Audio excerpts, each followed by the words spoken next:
उमेश पाल की हत्या में एक जो अपराधी शामिल था उसको मिट्टी में मिला दिया गया है। पुलिस ने उसको एनकाउंटर में मार गिराया। ये योगी आदित्यनाथ जी की सरकार है। और हम सब जो मुख्यमंत्री जी की कार्यशैली को देखते हैं, मैं आपसे कहना चाहूंगा कि एक तो मारा गया है, जो बाकी में बचे हैं वो भी बहुत जल्द मिट्टी में मिलाए जाएंगे। आप इस बात को नोट करके रखिएगा। प्लीज सुन रहा था हमारे समाजवादी पार्टी के साथी इकबाल महमूद साहब को, बहुत वरिष्ठ सदस्य हैं, हम सब उनका बहुत आदर करते हैं। कह रहे थे कि मजा नहीं आ रहा। उन्होंने कहा कि नहीं, बजट में कुछ नहीं है, उत्तर प्रदेश में पिछले 6 सालों में कुछ नहीं हुआ, जैसी अपेक्षा थी योगी जी से उस तरह का सीखने को नहीं मिला। कुल मिलाकर अगर लब्बो लुआब में कहा जाए तो इकबाल महमूद साहब को मजा नहीं आ रहा। मजा क्यों नहीं आ रहा इकबाल साहब? मुझे लगता है सदन से चले गए हैं, लेकिन मजा इसलिए नहीं आ रहा, मजा आपको इसलिए नहीं आ रहा कि 2017 के पहले जैसे उत्तर प्रदेश में खूंखार आतंकवादियों के मुकदमे सरकार डंके की चोट पर वापस लेती थी, आज वापस नहीं हो रहे, इसलिए आपको मजा नहीं आ रहा। आखिर किसको याद नहीं है? अयोध्या में, लखनऊ में, काशी में सीरियल धमाके हुए 2017 के पहले। बाबा संकट मोचन का जो दरबार था रक्त रंजित हो चुका था। काशी में दशाश्वमेध घाट रक्त रंजित हो चुका था, खून से सना पड़ा था। सैकड़ों की संख्या में लोग घायल होकर अस्पतालों में पड़े थे। अधिष्ठाता महोदय, बहुत अफसोस के साथ कहना पड़ता है कि जो खूंखार आतंकवादी इन घटनाओं में शामिल थे, जिन्होंने इन घटनाओं को अंजाम दिया, समाजवादी पार्टी की सरकार ने उन आतंकवादियों के मुकदमे वापस लेने की कोशिश की, उसकी अनुशंसा की। लेकिन धन्य है इस देश की अदालतें, अदालत ने फटकार लगाई, अदालत ने नसीहत दी और यह कहा कि सिर्फ मुकदमे वापस लेने की आवश्यकता नहीं है, आप चाहें तो इनको पद्म विभूषण से सम्मानित कर दीजिए। इस तरह की स्थिति थी और इसलिए इकबाल महमूद साहब आपको मजा नहीं आएगा। क्यों मजा नहीं आएगा? क्योंकि तब आतंकवादियों के मुकदमे वापस लिए जाते थे और आज योगी आदित्यनाथ जी की सरकार में आतंकवादियों को उनके असली मुकाम तक पहुंचाया जा रहा, उनके अंजाम तक पहुंचाया जा रहा।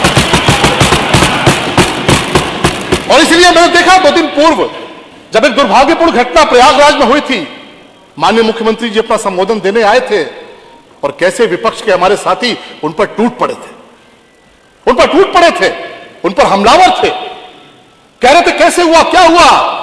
और तब हमारे यशस्वी मुख्यमंत्री ने एक शब्द कहा था, एक लाइन कही थी, यह कहा था कि मिट्टी में मिला दूंगा, मिट्टी में मिला दूंगा। और मीडिया के सोर्सेस से जो खबरें आ रही हैं, मैं पूरे सदन को यह बताना चाहूंगा कि उमेश पाल की हत्या में एक जो अपराधी शामिल था उसको मिट्टी में मिला दिया गया है। पुलिस ने उसको एनकाउंटर में मार गिराया। ये योगी आदित्यनाथ जी की सरकार है। योगी आदित्यनाथ जी के नेतृत्व में हमारे जाबाज पुलिस के लोगों ने उमेश पाल का जो हत्यारा था उसको एनकाउंटर में ढेर कर दिया है। यह निश्चित तौर पे आपको समझना पड़ेगा कि यह 2017 के पहले की सरकार नहीं है। और हम सब जो मुख्यमंत्री जी की कार्यशैली को देखते हैं, मैं आपसे कहना चाहूंगा कि एक तो मारा गया है, जो बाकी में बचे हैं वो भी बहुत जल्द मिट्टी में मिलाए जाएंगे। आप इस बात को नोट करके रखिएगा। हम सब ने देखा है कि आज उत्तर प्रदेश कैसे विकास की तरफ आगे बढ़ रहा है। आज उत्तर प्रदेश में तरक्की नजर आती है।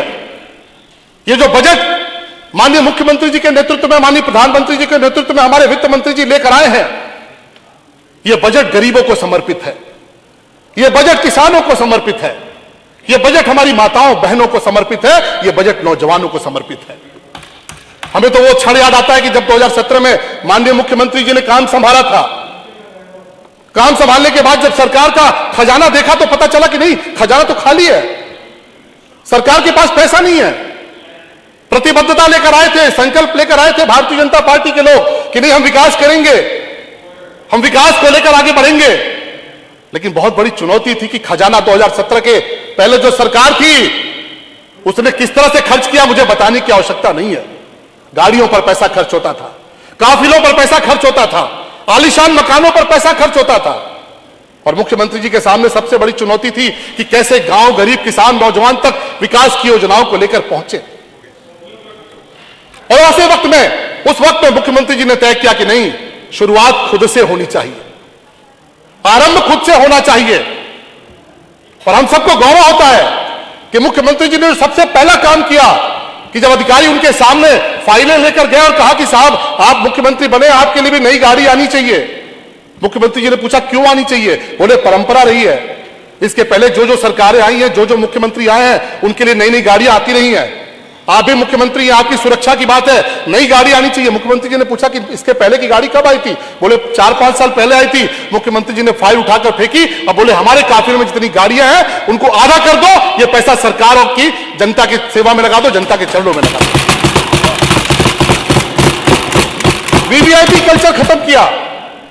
सरकारी अफसरों को, सरकारी बाबुओं को समझाया कि अब बिजनेस क्लास में यात्रा नहीं चलेगी, अब आपको जनता की सेवा करनी पड़ेगी, अब आपको जनता के दरबार में जाना पड़ेगा।